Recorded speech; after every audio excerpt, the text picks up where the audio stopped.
Here are 3 ways in which you and I can differentiate ourselves in a crowded marketplace.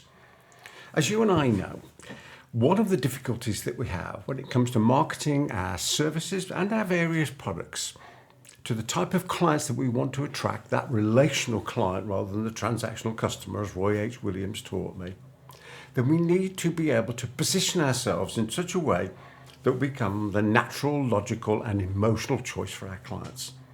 And how do we manage to do that? Well, here are 3 different ways in which we can do that particular positioning.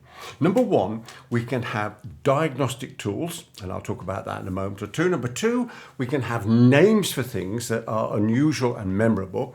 And number 3, we can create great expressions. Let me give you some examples of each of those because it's things that I've done over the last 30 years. I've created a number of diagnostic tools that I use. One, which I absolutely love, is called the Performance Effectiveness Quotient. And what this does, I'm not going to go into the details of it for you today, but just for the idea of having a name and a diagnostic tool. Basically what it does, it gets my potential clients to self-recognize, really important point, to self-recognize where they are in different levels of their expertise. And then by taking a number of factors and multiplying them together, we get a score, the Performance Effectiveness Quotient. Then when I've done the intervention, whatever it might be, whether it's training, whether it's consulting, whether it's whatever it is, we can measure again and we can see the difference between those. But the great thing about it is, in the starting point, because somebody is self-measuring and the way in which it's set up, obviously they're not going to score 10 out of 10 for the sake of a way of measuring things. They're not going to score 10 out of 10, so they are self-motivated. And I think you know my view about motivation. It's an inside job with outside consequences. We can't motivate other people. We might be able to inspire them. But they are self-motivated by looking at the score and going, oh, I want to be better than that. So that's one of the tools that I've created.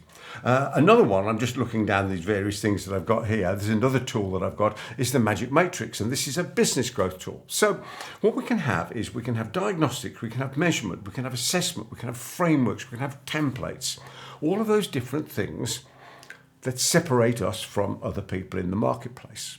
As you know, I don't think there's competition. There's other people, yes, but they're not competitive because nobody's got what we've got, which is our take on things. The second thing is we can have names, and I've made a list on my pad here of some of the names that I use. So I've got the Magic Matrix, which is a business growth one. As I mentioned, the Performance Effectiveness Quotient. I've got Peter's Project Prioritization Process, not easy to say. I've got the Simple Survey System. I've got the 6 seemingly simple questions, like the word simple, as you gather there. And I love the word magic. I've got the magic formula.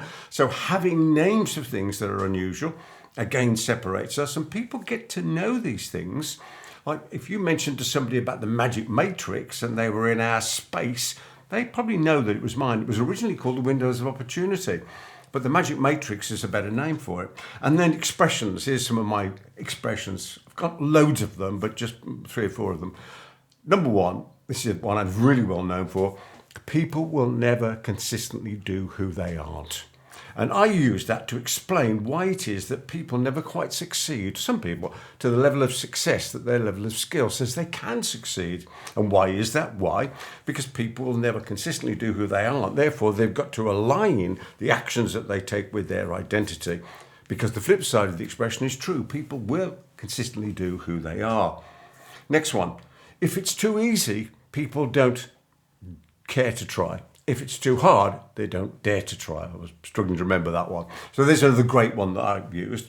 Time and distance travelled compounds the effect of error. That's another one where I explain how, if we don't measure early enough, we get caught out, just like a golfer does if he's slightly out of sync with the face of the club. When it hits the ball, instead of going straight down the middle of the fairway, it's going to be off there on the right somewhere because time and distance compounds the effect of that initial error. So these are 3 great ways that we can do that. We can have diagnostic tools, we can have fantastic names for things, and we can have wonderful expressions that we can use. I'm certain you can take those ideas away and use them in your business to make sure that you're differentiated from other people. And if you've enjoyed this, there's lots of other of my videos that are around here. Please help yourself to those. And in the meantime, I wish you every success in all your adventures in life as you and I continue to go out there and make a positive difference to other people's lives. From me, Peter Thomson, until the next time, goodbye for now.